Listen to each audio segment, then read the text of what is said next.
Next up, Dr. Eleanor Perfetto. Dr. Perfetto is a faculty member at the University of Maryland School of Pharmacy and is also the wife of the late Ralph Wenzel, a 7-year veteran of the National Football League. Prior to joining the faculty at the School of Pharmacy, Dr. Perfetto was with Pfizer for more than 7 years, most recently as Senior Director, Federal Government Relations. A pharmacist and health services researcher, she holds BS and MS degrees in pharmacy from the University of Rhode Island, as well as a PhD from the University of North Carolina School of Public Health, where she concentrated in health policy and epidemiology. She currently serves as a Pharmacy Quality Alliance and Health Industry Forum board member. And she served on many boards over the years. Her profile was pretty extensive. And Dr. Perfetto currently serves as president of the board of directors for the Sports Legacy Institute, and her research interests include comparative effectiveness research, patient-centered outcomes research, patient-focused drug development, quality performance measurement, and measurement of patient-reported outcomes, especially as part of clinical development plans. It is my pleasure to introduce Dr. Eleanor Perfetto. Well, I'm really glad that Colin went first because I have a different slant on what Colin is talking about. Colin is talking from the perspective of a player, a recent player, and when he's talking about concussion, he's talking about it as a traumatic brain injury. So traumatic brain injury meaning it's an injury that happened on the field, and the discussion about that is how do you diagnose, know that it happened, recognize that it's happening on the field, and then how do you treat it after it happens. And so those are important things. We still don't have a really good handle on a lot of that. We don't have a very good handle on identifying when it happens, unless it's the really big hit where somebody's flat out on the field. It's happening in every play, okay? On a smaller level, concussion is happening on every play, because concussion isn't just getting knocked out. It's not just being flat out and not being able to get up, or standing up and being dizzy or having a headache. There are smaller subconcussive events that happen, and when those add up, it's a repetitive brain injury. So every hit that's happening on the field is an injury, and we're not doing a very good job of figuring out when those are happening. And we're doing a terrible job of diagnosis, and we're doing a terrible job of treatment. We don't really know exactly how long you have to sit out, not only from a game, but from all of your activity to be able to have your brain recover. There are many clinicians now who say you have to stop all activity, television, iPhone, iPad, video games, all activity to let your brain rest for a period of time after a brain injury like that. So we're doing a terrible job of that too. We need a lot more evidence, medical evidence on how to do a better job of treating that.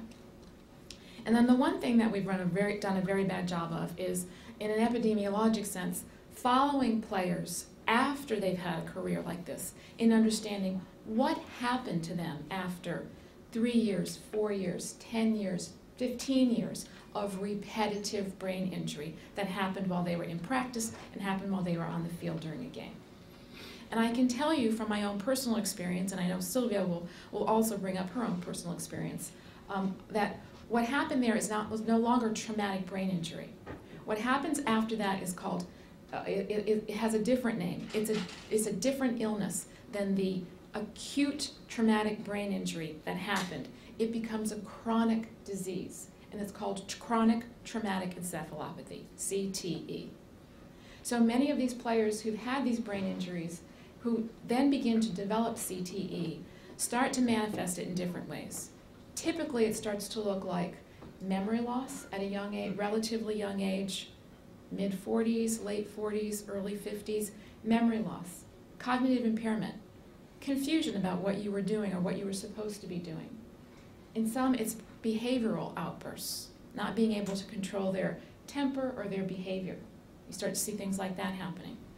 And then those begin to become so frequent, those symptoms begin to become so frequent, the mood, the memory loss, that it then gets diagnosed as chronic traumatic encephalopathy or a form of dementia. Prior to that, we've done a terrible job of diagnosing this. It's only in the last 10 years that we've begun to understand what chronic traumatic encephalopathy is. Before, it was being diagnosed as depression. You used to play in the NFL, and you used to be in the limelight. You used to have all this money and all this attention, and you were always at the parties. You were having a great time. And now you're out in the real world where you had to go get a real job, and now you're depressed because you're coming down off that high. There are actually papers written about that. So when people were being misdiagnosed, they were depressed, they were having mental health disorders, they were having behavioral problems, they were being put on antidepressants, antipsychotic medications, when actually their problem was that they had chronic traumatic encephalopathy that was not being properly diagnosed. In my own case, my husband was diagnosed at the age of 56, and he was diagnosed with mild cognitive impairment. And mild cognitive impairment is an early form of dementia. He had suffered from some memory loss, he was having some cognitive problems, and he finally had a problem one day that I realized was so significant. And here I am in the health field, and I realized it was so significant that I said, oh, something's terribly wrong here. We had a big vegetable garden out in our backyard. A neighbor showed up one day with a box of strawberry plants. Said to my husband, do you want them? I have extra. My husband said, great, but I've already planted my garden inside my fenced-in area. We lived out in the country. We had rabbits and deer to worry about. So he said, I'll just till up an area over here on the outside of the fence, and I'll put the strawberry plants in. This was in June. He put them in. Within a week, they were eaten down to the ground. We dug them up. We made a small space inside the fenced area for them, and we put these little nubs that were left in the ground. By September, they'd grown back. They were sending out shoots. My husband is standing there in September looking at the strawberries saying, what am I going to do with these? They're taking over. I said, well, you have to make some space for them in the fenced-in area. He said, I'm going to put them over there. And he pointed to the area where he had planted them and dug them up and moved them from, because he had absolutely no recollection that he had ever put them there and that he had dug them up and moved them. So it was in September of that year, September of 1999, that my husband began to go through a series of tests to figure out exactly what was going on. And like many diseases, dementia is one where it's a diagnosis of rule out. I can't find anything else wrong with you. All of your tests come back fine. I can't find any brain scar tissue. I can't find any stroke. I can't find anything, which means it's probably cognitive impairment, mild cognitive impairment. In 1999, he was having those problems, but they were still fairly mild. By the early 2000s, he could no longer drive. He could no longer read a book or a newspaper. By 2004, 2003 timeframe, I had to hire someone to take care of him at home when I was going to work, to make sure that he was eating his lunch, taking his medications, and not messing around with chainsaws and things like that. By 2007, by January of 2007, my husband was in an assisted living facility for people with dementia because he could no longer dress, bathe, or care for himself, and he was having some behavioral outbursts where I could no longer take care of him at home. That was in January of 2007. As time progressed, he reached a point by about 2010 where he could no longer even walk because his brain function had started to change in such a way that he could no longer physically move around and take care of himself the way that a normal person can get out of a chair. He could no longer do that. And by June of 2012, he died, and he was in he had very, very severe dementia and very, very severe physical disabilities at that time. We don't know how to diagnose CTE prior to death. CTE right now can only be diagnosed on autopsy. So it's when his brain was examined that he was found to have the most severe level of CTE in combination with Alzheimer's disease. He had both. And as Dr. Ann McKee, the neuropathologist at Boston University, who did the brain analysis on him, as she said it was almost like his brain was on fire. It was like the CTE had caused this cascade of events that just had caused his brain to burn out. So when he died, his brain was exactly 1/3 the size of what it should have been for a man his age, and he was estimated to have the cognitive function of about a 1-year-old. That's what the long-term effects are. That's what the long-term effects start to look like. And all the while that my husband was going through this, I became an advocate, like Sylvia Mackey, for these former players who were having these problems. And at the time I said to players like Colin, if you want to know, or if you're married and your wife wants to know, potentially what your life could look like 20 or 30 years from now, you come spend some time with me, and I will introduce you to my husband. And I can guarantee you the conversation that you'll be having about whether or not you're going to play next year and whether or not your kid's ever going to play is going to be very different after that visit happens. And I can tell you that not one player or spouse ever took me up on that offer, because there are things that they just didn't want to face and just didn't want to know. So if you want to see what some of this looks like, I suggest that you look at two very good documentaries that have been made.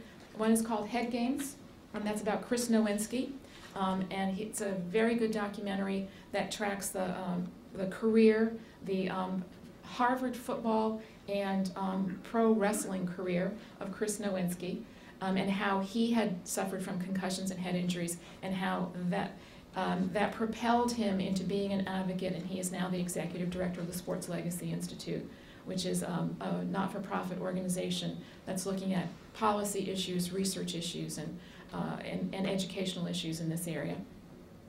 The second documentary is one that's called The U.S. of Football, and that's one that my husband and I were part of, and that's one where I said, you know what, if you won't come to me and take a look at what this looks like, I'm going to show you what this looks like, because it's the only way that we can get the public, parents, players, and their spouses to completely understand the devastation that happens when repeated acute traumatic brain injury begins to turn into long-term chronic disability and chronic traumatic encephalopathy. I will also close with one other point. I'm sure, since I'm guessing that many of you are law students and law faculty, correct? Raise your hand. Guilty as charged. Okay, so I think you're probably all interested in what's been going on in terms of the legal aspects of this. There are no answers. It's still up in the air what's going to happen. There's no conclusion. I've been involved in a disability claim for my husband in the state of California, and involved in the claim against the NFL. I personally believe that the NFL knew about what was going on, comparable, I guess, to the tobacco industry in knowing what was going on. I believe that they did cover up a lot of it and made some significant attempts to cover this up. I think certainly a lot of what we all know now was not known 50 years ago, but I believe a lot of what we all know now was known 20 to 25 years ago. And so there could have been a lot of work done in preventing some of the injury that's happened and in helping some of the former players who were suffering from this disability. And a lot of tragedies could have been prevented if the NFL had acted responsibly sooner. So, thank you very much. Thank you for asking me to be here today, and I'm happy to answer any questions at the end.